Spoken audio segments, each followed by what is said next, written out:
Okay, nursery class, open your book Fun with Phonics and open your page 11.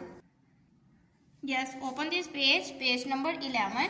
आज हमने again revision करनी है fun with phonics letter V की। ठीक है स्टूडेंट्स, आपने पहले भी वी की सॉन्ग के बारे में पढ़ा था, आज भी हम वी की सॉन्ग के साथ फन करेंगे। ठीक है, एक्शन है pretend like putting the flowers in the vase. जब आप फ्लावर्स रखेंगे वास में विद बोथ हैंड सेइंग वो। What is the sound of V? वो। Okay, I am putting pretty flowers in the vase. Va. I am putting pretty flowers in the vase. Va. Look at me.